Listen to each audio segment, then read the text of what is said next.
ಮುಖ್ಯಮಂತ್ರಿಯಾಗಿ ಸೇವೆ ಸಲ್ಲಿಸಿದ್ದಾರೆ. ಸಿದ್ದರಾಮಯ್ಯ ಅವರು ಅತಿ ಹೆಚ್ಚು ದಿನದ ಕಾಲಕ್ಕೆ ಮುಖ್ಯಮಂತ್ರಿಯಾಗಿ ದಾಖಲೆ ಮಾಡಿದ್ದಾರೆ. ದೇವರಾಜ ಅರಸು ನಂತರ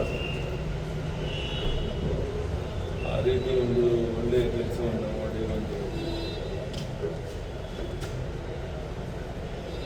ದೇವರಾಜ ಅರಸರ ಜೊತೆ ಆಡಳಿತ ವೈಖರಿಗಳನ್ನ ಇವರು ಆಡಳಿತ ವೈಖರಿಗಳು ಈ ಸರ್ಕಾರ ಭ್ರಷ್ಟಾಚಾರದಲ್ಲಿ ಮುಳುಗಿ ಹೋಗಿರುವಂಥ ಈ ಸಂದರ್ಭದಲ್ಲಿ ಈ ರೀತಿಯ ಸಮಾವೇಶದಿಂದ ಅಥವಾ ಏನೋ ದೊಡ್ಡ ಒಂದು ಸಾಧನೆಯನ್ನು ಮಾಡ್ತೇನೆ ಅಂತ ಹೇಳಿಕೊಳ್ಳುವಂಥದ್ದು ಯಾವುದೇ ಕಾರಣಕ್ಕೂ ಜನ ಮೆಚ್ಚೋದಿಲ್ಲ. ನೋಡಿ ಎಲೆಕ್ಷನ್ಸಲ್ಲಿ ಸಹ BJP ಜಯಭೇರಿಯನ್ನು ಪಡೀತಾ ಇದೆ.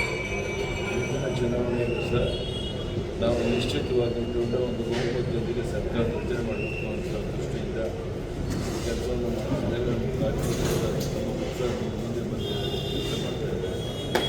ತಾವೆಲ್ಲ ಮುಂದೆ ಬರೋ ದಿವಸಗಳಲ್ಲಿ ಯಾವ ರೀತಿ ಲೋಕಲ್ ಬಾಡಿ ಎಲೆಕ್ಷನ್ಸಲ್ಲಿ ಬೇರೆ ಗೆಲುವನ್ನು ಸಾಧಿಸಬೇಕು